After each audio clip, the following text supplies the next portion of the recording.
No siempre a nosotros los padres nos gusta que nos toquen estos temas de nuestra sensibilidad, ya que nuestra cultura, ¿verdad?, no nos ha enseñado a cada uno de nosotros, nos ha enseñado un concepto bien diferente a lo que es ser papá.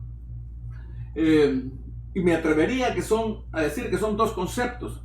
Uno, un macho que engendró por engendrar, macho, ¿verdad?, pelo en pecho, ñacudo, como decimos aquí en El Salvador. Y otra también que es el responsable, el jefe de familia, que requiere tener una gran responsabilidad.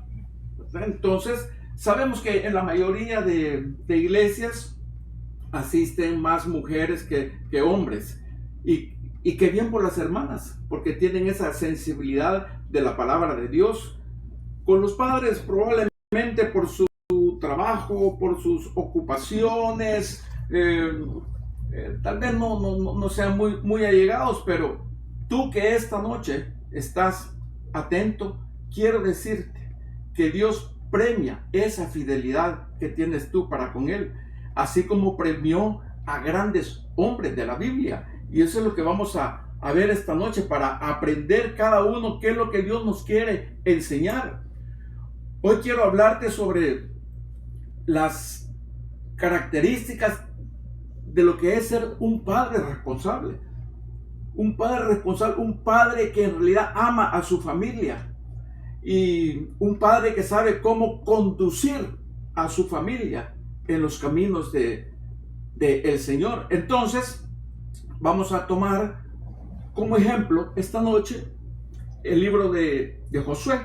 Te voy a invitar a que vayas a tu Biblia.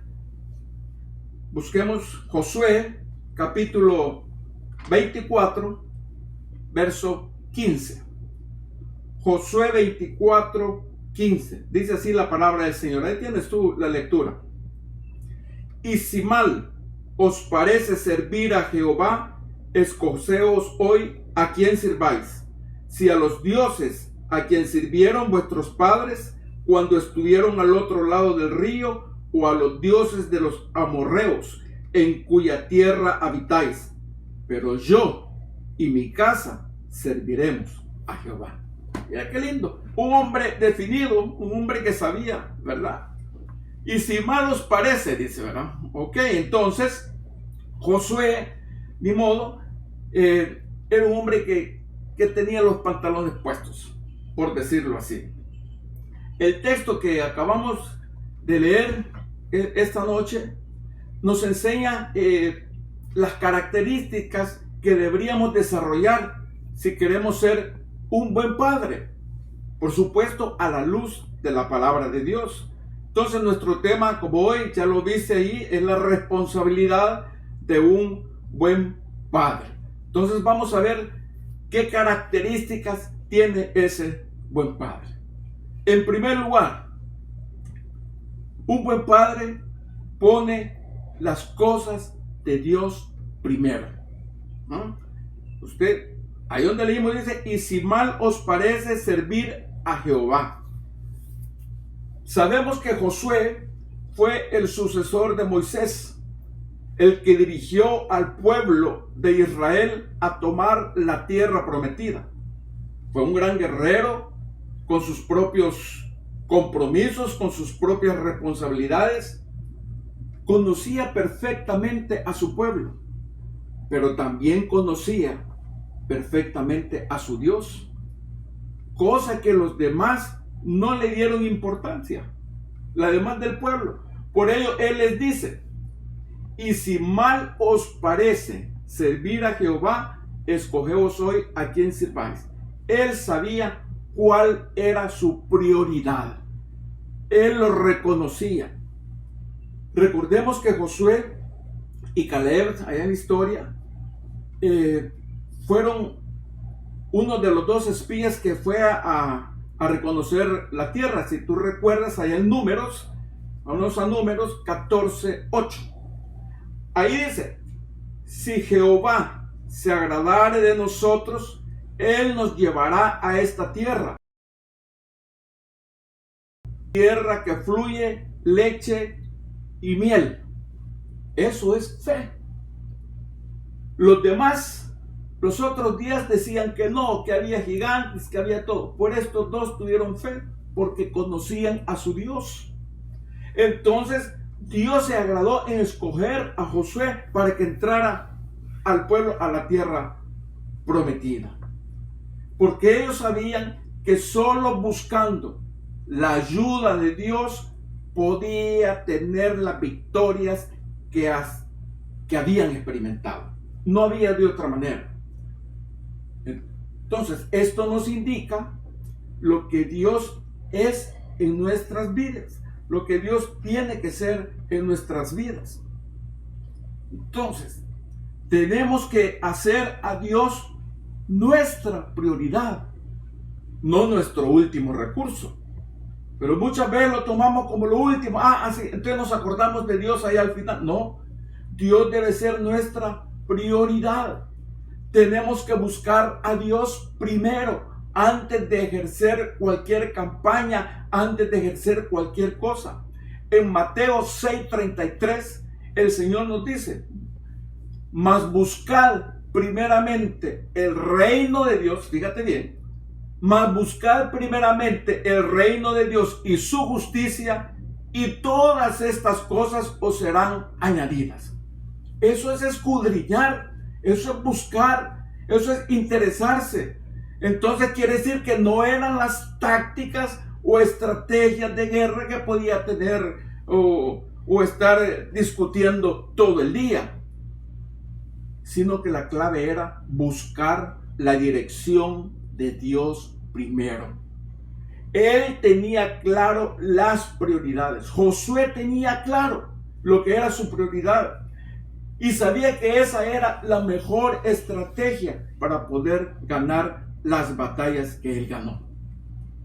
Así también tenemos el ejemplo de otro hombre que sabía que su prioridad para la familia no solo era el trabajo, no solo eran las diversiones. Vámonos a 1 Samuel 1:21.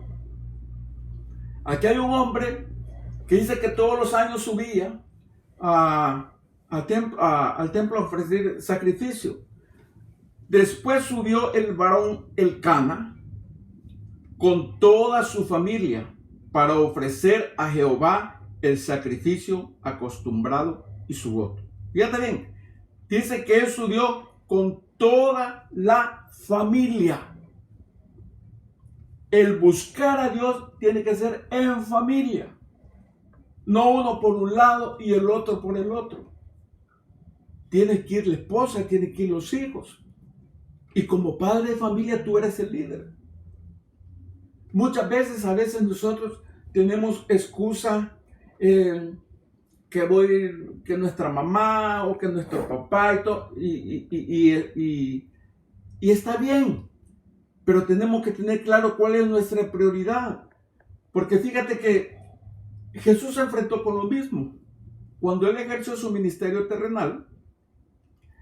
Ahí en Mateo 19:29, veámoslo, dice: y cualquiera que haya dejado casa o hermanos o hermanas o padre o madre o mujer o hijos o tierras por mi nombre, recibirá 100 veces más y heredará la vida eterna. ¿Pero qué es esto? Esto es una entrega. Esto es una entrega a Dios. Ahora, este versículo hay que ponerlo en su contexto para no mal interpretarlo, ¿verdad? No habla de desprecio por la familia. No habla de eso.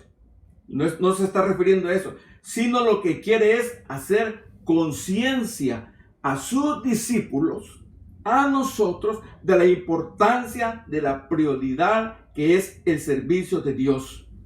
Él es antes que todo. La palabra de Dios dice que Él nos amó primero. No lo buscamos nosotros, Él nos amó primero. Y si lo vemos desde otro punto de vista, antes de que nosotros tuviéramos familia, ya era Dios, ya existía. Dios era lo primero. Vámonos al Salmo 139:13.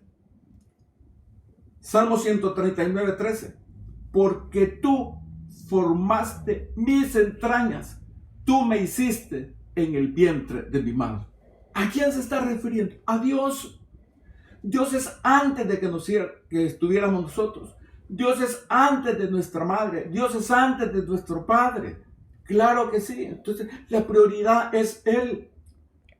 Dios ya era cuando tú naciste. Entonces, tampoco las excusas en la escuela, la diversión o que te pueda distraer tu comunión con Dios.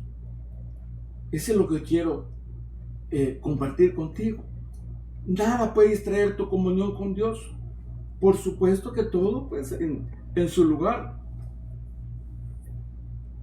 Por lo tanto, para cambiar tu vida necesitas cambiar tus prioridades. El día que nosotros ponemos por prioridad a Dios, todo cambia. Y todo cambia para bien. Qué hermoso. Vamos al segundo punto. Amar. Otra característica de un padre responsable es que ama a su familia, ama a su esposa, ama a sus hijos. Es lo que dice el texto que leímos. Pero yo y mi casa. ¿Cómo demostramos amar a nuestra familia? ¿Cómo lo hacemos? Sí, me podría decir que hay varias formas, y claro que las hay, pero tú vas a querer para ellos lo mejor. Y los placeres, las cosas materiales, eso queda en segundo lugar. Lo mejor que puedas darle es el amor de Dios. Entonces, tu papá, tu padre, como líder, debes enseñarle a amar a Dios sobre todas las cosas. No es tanto comprarle lo que ellos desean. Hay que dedicarles tiempo valioso para su futuro. Y su futuro está con Dios. No se trata de trabajar todo el día. No, hay tiempo para los hijos. Hay tiempo para compartir con ellos. Todos trabajamos, por supuesto, todos trabajamos. Pero la palabra de Dios nos dice allá en Mateo, mira que Mateo 6:34. Así que no os afanéis por el día de mañana, porque el día de mañana traerá su afán. Basta cada día su propio mal. Mira qué interesante. Entonces, tenemos que apreciar el tiempo que tenemos con la familia. Tenemos que apreciar el tiempo que tenemos con nuestros hijos, con nuestra esposa. Eclesiastés 3:8, un libro que escribió Salomón, nos dice que hay tiempo de amar y tiempo de aborrecer, tiempo de guerra y tiempo de paz. O sea que para todo hay tiempo. No hay excusa que no tenemos.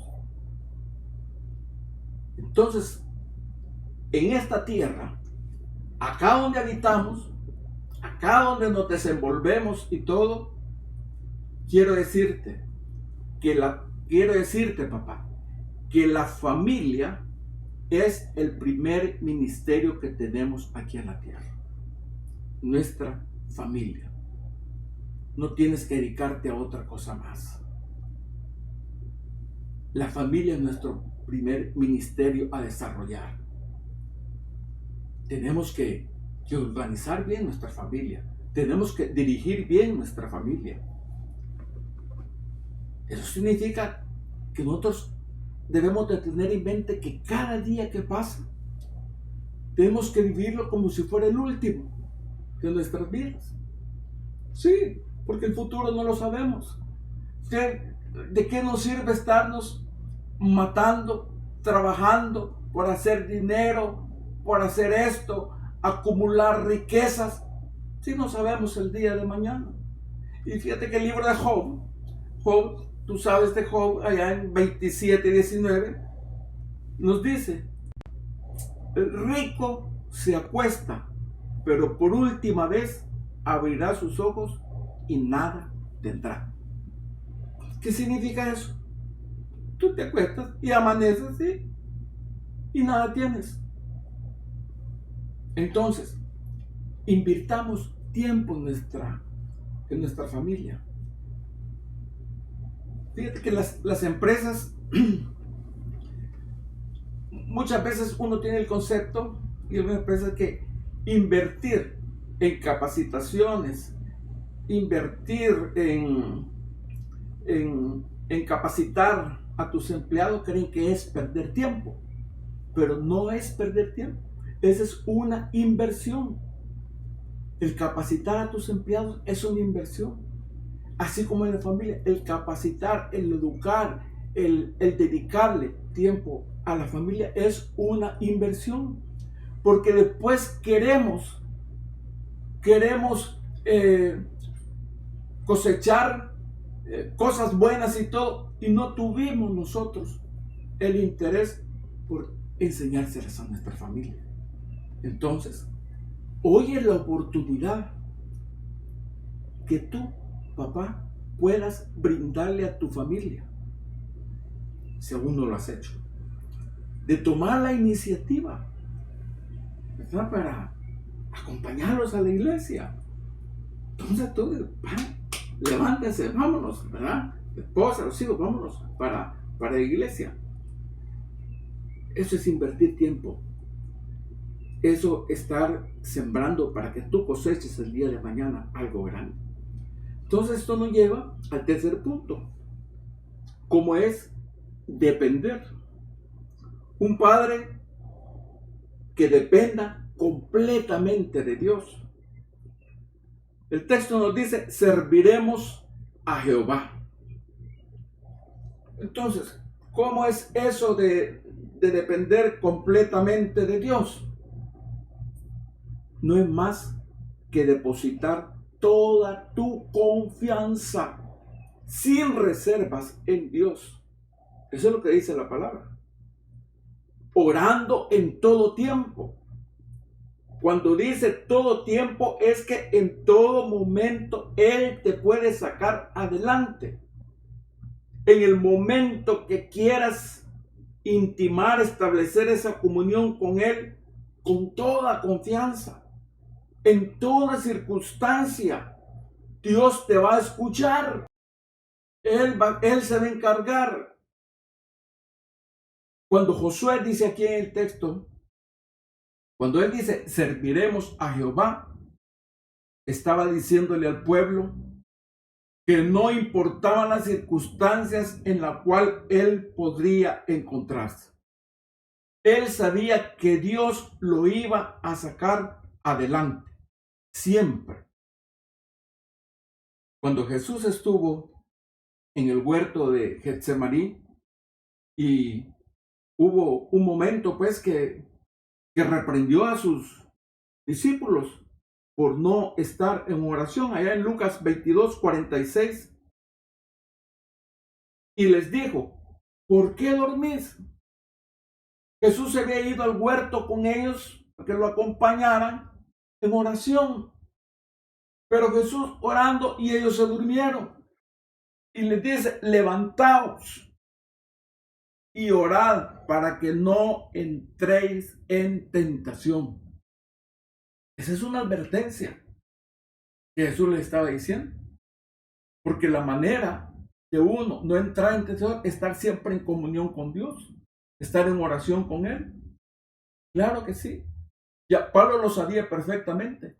Y Pablo, escribiéndole a los tesalonicenses, le mostró lo importante que era depender de la oración. Pablo lo sabía. En 1 Tesalonicenses 5:17, un versículo corto, nos dice orar sin cesar. ¿Qué es esto? Es perseverar. Orar sin cesar quiere decir que siempre vamos a tener en la mente a nuestro Dios. Orar significa que cada vez que nosotros vamos a emprender algo, vamos en oración con nuestro Dios. Eso es orar sin cesar. Que no te olvides de ningún momento. Si te aparece una prueba, si te aparece una tentación, orar sin cesar. Hay que pedirle a Dios. La Biblia está llena de promesas para nosotros, hermanos. Y esa es una razón más para depender de nuestro Dios. Su palabra dice que Él no es hombre para mentir. Y esto te da la plena seguridad para depender de Dios. Así es nuestro Dios.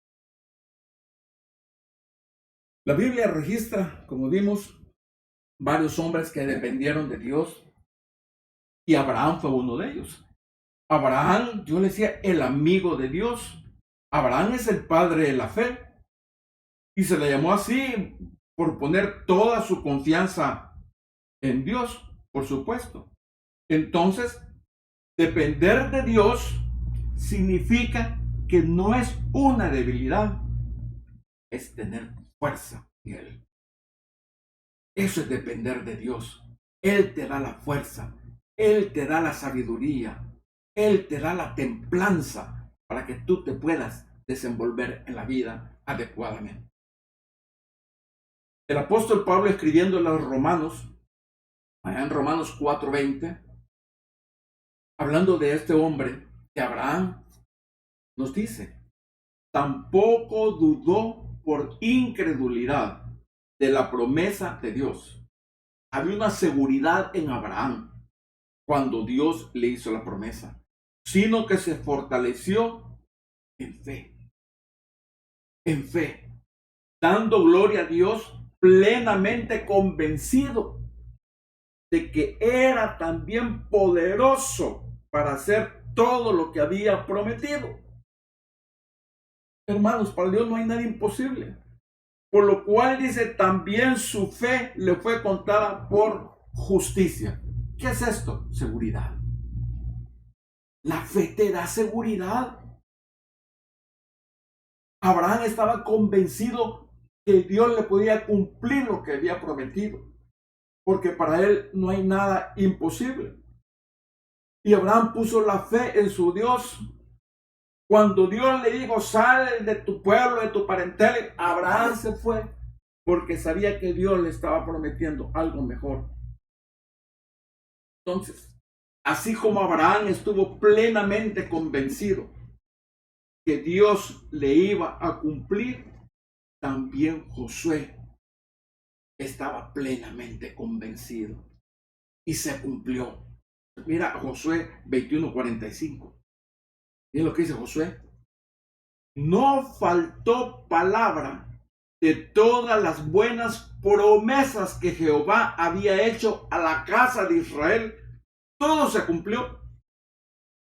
Todo se cumplió. Entonces, ¿qué es esto? Fidelidad. Dios es fiel. Si te dice, si te ha prometido, es porque lo cumple. Muy diferente a nosotros. Entonces dice Josué, todo se cumplió. Todo se cumplió. Ahí tienes una ilustración. A veces con los niños uno, que el papá, para que uno jugando con los niños y lo tira y lo cacha y lo tira y lo cacha. ¿Por qué el niño se deja venir con toda confianza? Porque sabe que su padre lo está esperando en el parque y que lo va a agarrar. No tiene miedo. Eso es confianza. Confianza en Dios. ¿Verdad?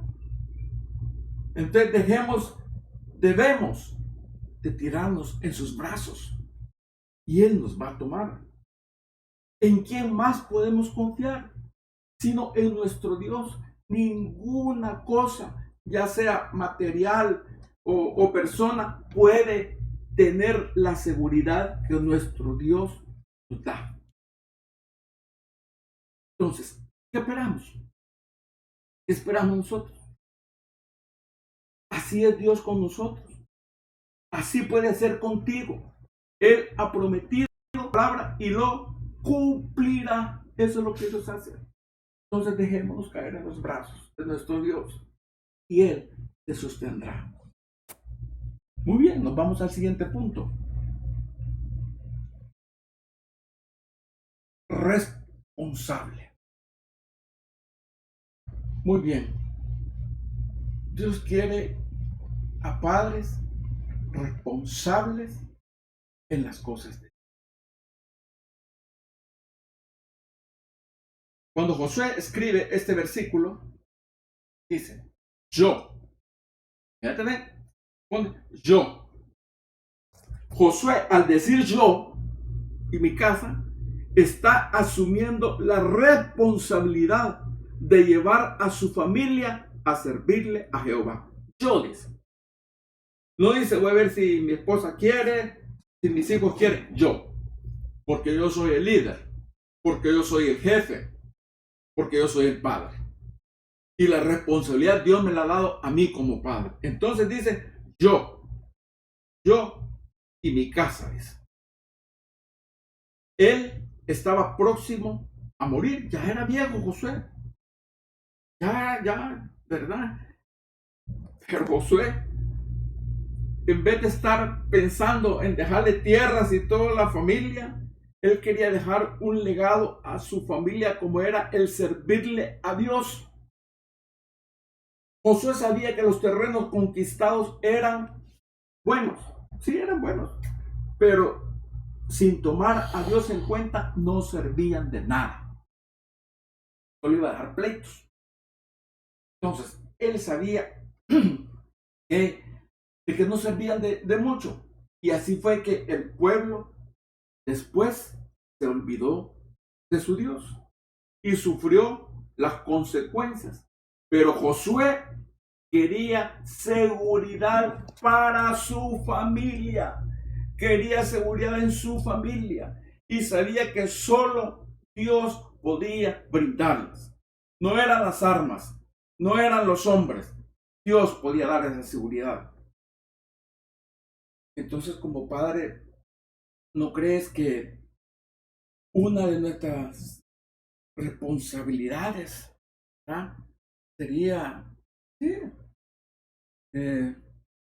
¿cómo decirlo?, llevar a nuestra familia en los caminos de Dios? Miren lo que dice Hebreos 10:25. Hebreos 10:25 le está escribiendo Pablo, asumiendo que Pablo escribió Hebreos, no dejando de congregarnos, como algunos tienen por costumbre. La costumbre era en ese tiempo que hoy sí voy a ir, mañana no, aparecían a los 6 meses, aparecían a los 10 meses, a los 8 meses, al año. No dejando de congregarnos como algunos tienen por costumbre, sino exhortándonos. Y tanto más cuando veis que aquel día se acerca. ¿Cuál día? El día de la venida del Señor. Dice exhortándonos. Fíjate bien. Habla de una introspección. Yo me exhorto, yo me animo, yo me estimulo para ir a la iglesia, para congregarme. Porque ahí escuchamos palabra de Dios. Porque ahí está la comunión con nuestros hermanos. Entonces, eso es participar, una participación de las cosas de Dios. Eso es lo que Dios quiere. Otro ejemplo sería, ya hablamos de participar de las cosas de Dios, el ganar almas. Allá en Mateo 28, 19, 20, dice el Señor antes de ascender, por tanto, ir y hacer discípulos a todas las naciones, bautizándolos en el nombre del Padre, del Hijo y del Espíritu Santo, enseñándoles que guarden todas las cosas que os he mandado. Y aquí yo estoy con vosotros todos los días hasta el fin del mundo. Amén. Entonces, Dios nos manda también. Y una de las cosas que podemos participar nosotros es ganar almas. En ganar almas. Otra responsabilidad que tenemos es corregir. Mire, hablando de la disciplina con los hijos, Hebreos 12:9. Por otra parte, tuvimos a nuestros padres terrenales que nos disciplinaban y los venerábamos. ¿Por qué no obedeceremos mucho más al Padre de los Espíritus y viviremos? Todos nosotros hemos sido disciplinados por nuestros padres. Y ustedes recuerdan cómo lo disciplinaban antes a uno. Eran duros, castigos fuertes, pero sin embargo los venerábamos. Amábamos. ¿Cómo no vamos a obedecer a nuestro Dios? Eres un Dios perfecto. Eres un Dios de amor. Y si en un momento te disciplina, pues hay que aceptarla, porque es para tu bien. Otra responsabilidad que tenemos nosotros es como proveedores. Mira 1 Timoteo 5:8. 1 Timoteo 5:8. Porque si alguno no provee para los suyos y mayormente para los de su casa, ha negado la fe y es peor que un incrédulo. Tenemos que proveer. El padre es el responsable de la familia. Él tiene que llevar los alimentos. Él tiene que dar la colegiatura de los hijos. Él tiene que darle lo del transporte. El padre es el responsable. El padre es el proveedor. Así está establecido. Lastimosamente, hay muchos padres irresponsables. Se fueron del hogar, abandonaron la esposa, los hijos, ya no los volvieron a ver, no se acuerdan de ellos. Pero de ellos no se agrada a Dios. Dios se va a agradar de ti, que estás oyendo hoy este mensaje y estás entendiendo lo que es verdaderamente ser un padre a la luz de Dios. Eso es lo que estamos viendo. Dice aquí que eso, dice, el que no provee es peor que un incrédulo. Entonces este es un llamado directo. Hermano, a ti te hablo como padre. Llamado directo para nosotros los cristianos. Que decimos que somos cristianos, pero si no proveemos para nuestra familia, somos peor que un incrédulo. Aquí le estaba escribiendo a cristianos, pero dice, es peor que un incrédulo. ¿Qué más queremos? Que Dios nos diga. Entonces, es tu responsabilidad de hacer lo que Dios te dijo, de hacer lo que Dios te dice que hicieras. No te preocupes por el resultado. Tú solo cumple, tú solo obedece, tú solo sigues la palabra, lo que Dios te dice. Y el resultado, pues, lo verás más adelante. Cuando asumo mi responsabilidad, entonces Dios va a actuar. Y cuando Él te dé, lo hace ver, tenemos que asumirlo. Cuando Él te lo da, tenemos que nosotros asumir esa responsabilidad.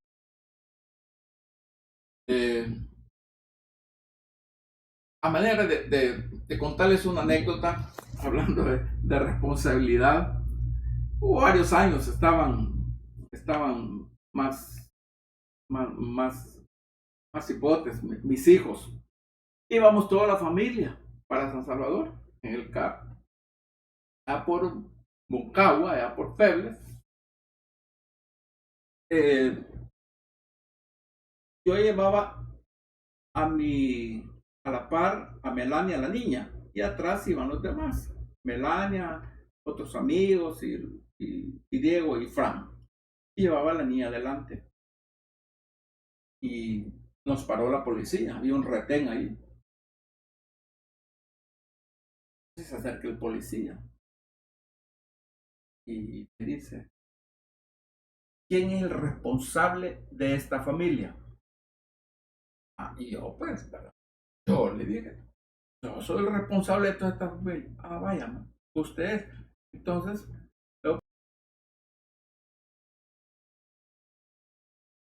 en la escritura. ¿Y qué razón tenía el policía?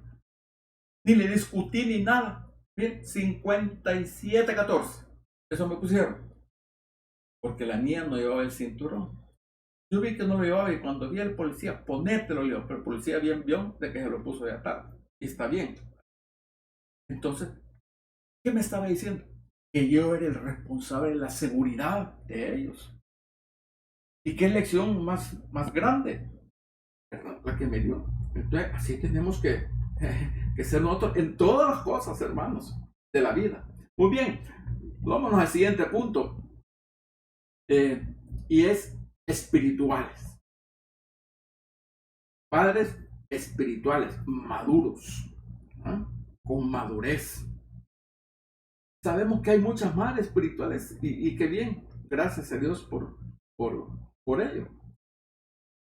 Entonces el versículo que estamos viendo nos dice,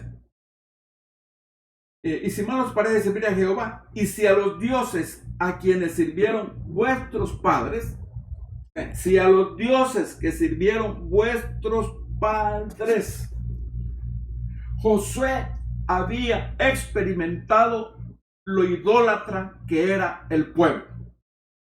Ya les había advertido que quitaran los dioses falsos. Pues el pueblo venía de Egipto, ¿eh? Y allá eran unos idólatras. Habían llegado a Canaán y lo mismo, gente idólatra. El pueblo no se había conservado para su Dios, no se había conservado para Dios, no tenían nada de espiritualidad, se habían mezclado con todas el paganismo y tradición de ahí. Pero eso a Josué no lo iba a contaminar.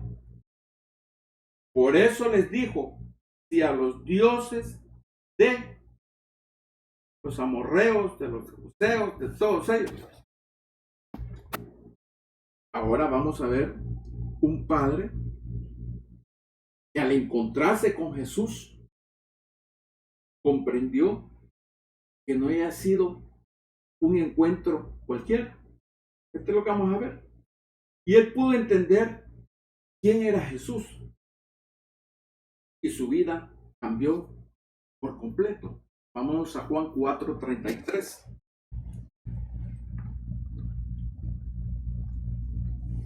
Este era un servidor del rey que tenía el hijo enfermo, ya para morir. Y ni modo, los médicos ni nadie pudo haber hecho nada. Y le contaron que Jesús por ahí andaba. Y se fue, era un servidor del rey. Era un inconverso. No era un creyente. No era un israelita. Mire lo que dice Juan 4:53. El padre entonces entendió que aquella era la hora en que Jesús le había dicho, tu hijo vive. Y creyó él con toda casa. Mira qué hermoso. Y creyó él con toda su casa. Un hombre que ni había oído hablar de Jesús, solo tuvo un encuentro con él. Interesante. Era espiritual este servidor del rey antes de venir a Jesús. No era nada espiritual. Solo cuando tienes un encuentro verdadero con Jesús, entonces es que tu vida puede cambiar. Ahí es donde, cuando tienes un encuentro verdadero, que Jesús te cambia. Él cambia tu estado. Y por lo tanto, te conviertes en bendición para tu familia. Cambias tú, cambia tu familia. Eso sucedió con este hombre, que tuvo ese encuentro con Jesús y pudo convertirse él y convirtió a su familia. Porque eso es lo que hace Dios. Cuando Pablo se encontraba en Filipos, fue apresado, dice la Biblia, en Hechos, injustamente. Pero Pablo con Silas y Lord tuvo una experiencia en donde el poder de la palabra de Dios tuvo un resultado en un hombre que puso su fe en Jesucristo. Y eso lo podemos ver. Y esto lo convirtió en un verdadero líder de su familia.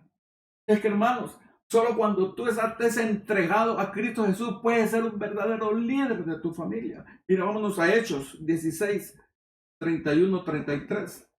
Hechos 16. Ellos dijeron: cree en el Señor Jesucristo y serás salvo tú y tu casa. Y le hablaron la palabra del Señor a él y a todos los que estaban en su casa. Y él, el carcelero, tomándolos en aquella misma hora de la noche, les lavó las heridas. Y enseguida se bautizó él con todos los suyos. Esa es una persuasión del Espíritu Santo para la gente. Cuando tú escuchas la palabra, cuando tú ves en realidad el cambio de aquellos hombres que, a pesar de que estaban en la cárcel, estaban orando, estaban cantando, aquella gente estaba feliz, aquel hombre cambió. Porque tu testimonio es importante. Y mira, toda su casa, él se convirtió en líder de toda. ¿Qué otra responsabilidad tenemos? Enseñar. Sí, una responsabilidad. Como padre también debes enseñarles a tus hijos. Pero ¿cómo les vas a enseñar si tú no tienes el conocimiento? ¿Cómo vas a enseñarles algo de Dios si ni tú mismo lo conoces? Si ni tú mismo lees la palabra, ni tú mismo participas de las cosas de Dios. No, tienes que enseñarle. En el Proverbio 22:6, ahí tenemos, proverbio precioso que todos lo conocemos. Proverbio nos dice: instruye al niño en su camino, y cuando fuere viejo no se apartará de él. Tenemos que instruirlo. No es que el niño que lo va a agarrar por sí solo. Allá en la escuela que le enseñen, allá fulano, allá. No, instruye. La responsabilidad es del padre, porque él es el jefe de la casa. Él es el líder. Instruye al niño en su camino, y aun cuando fuere viejo no se apartará de él. Hemos visto algunos casos y casos de muchos que hay, en donde padres que hasta ese momento no sabían de lo que era tener el Espíritu Santo en sus vidas, pero creyeron y fueron salvos. Y asimismo fue salva su familia, al ser ellos los portadores de esa salvación de su familia. Lo que hemos estado viendo. Entonces, queridos hermanos y amigos, hemos revisado estas 5 características de un padre responsable. Característica básica. Hay muchas más. Aquí podríamos pasar toda la noche. Hay muchas más. Pero son 5 características básicas. Por supuesto que, como dijimos, hay muchas, ¿verdad? Podemos decir que el líder de la familia tiene un sinfín de características que Dios le ha dado, que Dios le ha apreciado. Y así pudimos ver nosotros que, en primer lugar, teníamos que poner las cosas de Dios primero. Poner las cosas de Dios primero. Amar a su familia. Teníamos que amar a la familia. Depender totalmente de Dios. Ser responsables en las cosas de Dios. Y espirituales. Maduros espiritualmente. Estas 5 características que vimos esta noche. Entonces, hermanos, necesitamos de más papás que sean los líderes espirituales del hogar, que lleven la iniciativa en sus hogares, convirtiéndose en verdaderos líderes y guía de sus propias familias, participando en esa comunión con Dios y con los hermanos. Y por qué no también involucrándote en los servicios de la iglesia, que son las que a tu familia los llevará a una vida llena de gracia, una vida victoriosa. Entonces vamos, papá, quiero animarte a que esa iniciativa que hemos hablado, a que ese estímulo que hemos hablado, tú lo tomes. Y si no lo has hecho hasta hoy, pues hoy es el tiempo para que tú tomes esa iniciativa. Anímate. Dios te está esperando. Tienes que tomar la iniciativa. Vamos a orar. Bendito Dios, gracias te damos, Padre. Gracias por ese papel que nos has dado a aquellos que somos padres, Señor. Gracias porque sabemos que tenemos que tomar la responsabilidad. Gracias porque tenemos que ponerte a ti primero, Señor, por sobre todas las cosas. Porque nos has enseñado a amar a nuestra familia. Porque nos has enseñado a depender de ti. Porque nos has enseñado a ser responsables y a madurar espiritualmente, Señor. Pero eso solo se puede hacer a través de la obra de tu Espíritu Santo en nuestros corazones, a través de tu palabra, Señor. Por eso yo quiero decirte esta noche, si tú eres un padre cristiano y has entendido este mensaje y aún no te hayas involucrado en la obra de Dios, hoy es tu oportunidad. Dios te está llamando. Para todo hay tiempo y tenemos que ese tiempo también de las 24 horas que Dios nos da en el día podemos dedicarle algo a nuestro Señor. Y si tú no eres creyente, si tú eres un padre que no tienes a Cristo en tu corazón, yo te digo, Dios te está llamando también. Está tocando las puertas de tu corazón para que tú lo aceptes y lo recibas en su corazón y tu vida pueda cambiar y puedas convertirte en el líder que Dios quiere que tú seas para tu familia. Si tú quieres aceptar a Cristo, haz conmigo esta oración. Bendito Dios, esta noche he entendido lo que tú quieres para mí. Te recibo como mi Salvador personal. Te acepto, Señor, y quiero dejar de ser lo que he sido hasta el día de hoy. Y quiero comenzar esa vida nueva, Señor, en ti, que tú has prometido. Gracias, Padre, por abrir mi mente. Gracias, Señor, por darme la iluminación. Y gracias, Señor, por abrir mi corazón, las puertas de mi corazón a ti, Señor. En el nombre de Jesús te he orado. Amén. Bueno, muchas gracias, hermanos y padres. Felicidades a todos. Y espero que, yo creo que ya el próximo mes, por ahí a finales del mes, vamos a comenzar a reunirnos. Dios quiera que así sea. Dios me los bendiga.